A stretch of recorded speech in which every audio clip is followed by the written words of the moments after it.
Epstein വിവാദത്തിൽ ലോക്സഭയിൽ പ്രതിപക്ഷ പ്രതിഷേധം. കേന്ദ്രമന്ത്രി ഹർദീപ് സിംഗ് പുരിയുടെ രാജി ആവശ്യപ്പെട്ടാണ് പ്രതിഷേധം. ലോക്സഭ 12 മണിവരെ നിർത്തിവച്ചിരിക്കുകയാണ്.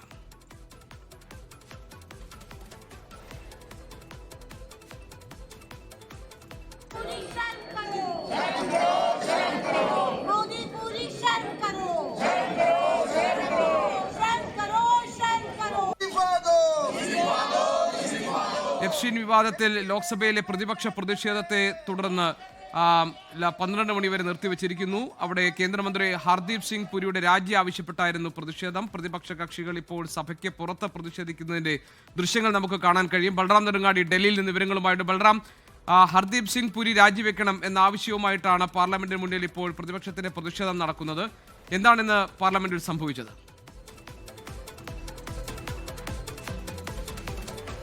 ജി കെ, പാർലമെന്റിൽ ഇത്തവണ ഈ ബജറ്റ് സമ്മേളനത്തിന്റെ ഒന്നാം പാദത്തിൽ ശക്തമായ പ്രതിപക്ഷ പ്രതിഷേധത്തിന് പല വിഷയങ്ങളിൽ വേദിയായിരുന്നു. അതിൽ ഏറ്റവും ഒടുവിലത്തേതാണ് എപ്സ്റ്റീൻ ഫയലുമായി ബന്ധപ്പെട്ടുള്ള പ്രതിഷേധം എന്നുള്ളത്. പ്രതിപക്ഷ നേതാവ് രാഹുൽ ഗാന്ധിയാണ് ബജറ്റ് ചർച്ചയിൽ പങ്കെടുത്ത് സംസാരിക്കുന്നതിനിടെ എപ്സ്റ്റീൻ ഫയൽ വിഷയം സഭയിലേക്ക് കൊണ്ടുവന്നത്. സഭയിൽ ഉന്നയിച്ചത് അദ്ദേഹമായിരുന്നു. കേന്ദ്രമന്ത്രി ഹർദീപ് സിംഗ് പുരിയുടെ പേര് എപ്സ്റ്റീൻ ഫയലിലുണ്ട് എന്ന് അദ്ദേഹം ഉന്നയിച്ചിരുന്നു. അതിനുശേഷമാണ് ഇപ്പോൾ ഇന്ന് രാവിലെ മുതൽ എന്നാൽ ഹർദീപ് സിംഗ് പുരിയുടെ രാജി ആവശ്യപ്പെട്ടുള്ള ഒരു പ്രതിഷേധത്തിലേക്ക് പ്രതിപക്ഷം കടന്നിരിക്കുന്നത്.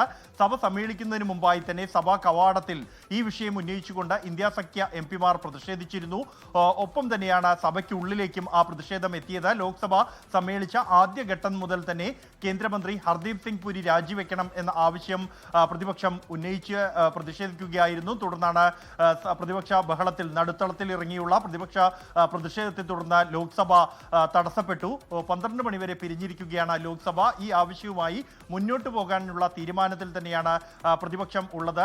രാഹുൽ ഗാന്ധി ആരോപണം ഉന്നയിച്ചതിന് പിന്നാലെ എപ്സ്റ്റീനുമായി താൻ കൂടിക്കാഴ്ച നടത്തിയിട്ടുണ്ട് 4 തവണ എന്ന് ഹർദീപ് സിംഗ് പുരിയും സമ്മതിച്ചിരുന്നു. എന്നാൽ അത് ഔദ്യോഗികമായ കൂടിക്കാഴ്ചകൾ മാത്രമായിരുന്നു എന്നും വ്യക്തിപരമായോ അല്ലെങ്കിൽ എപ്സ്റ്റീന്റെ കുറ്റകൃത്യങ്ങളുമായോ തനിക്ക് ബന്ധമില്ല എന്ന് അദ്ദേഹം വിശദീകരിച്ചിരുന്നെങ്കിൽ പോലും എപ്സ്റ്റീനുമായി കൂടിക്കാഴ്ച നടത്തി ബന്ധമുണ്ടായിരുന്നു എന്ന് മന്ത്രി തന്നെ സമ്മതിച്ച സാഹചര്യത്തിൽ അദ്ദേഹം രാജിവെക്കണം എന്നുള്ളതാണ് പ്രതിപക്ഷത്തിന്റെ ആവശ്യം. ലോകത്തെവിടെയായാലും ഏത് സമയത്തും 24 വാർത്തകളും ഓഗ്മെന്റഡ് റിയാലിറ്റി പാക്കേജുകളും എക്സ്പ്ലെയിനറുകളും വിശദമായി കാണാൻ ഞങ്ങളുടെ യൂട്യൂബ് ചാനൽ നിങ്ങൾക്ക് സബ്സ്ക്രൈബ് ചെയ്യാം.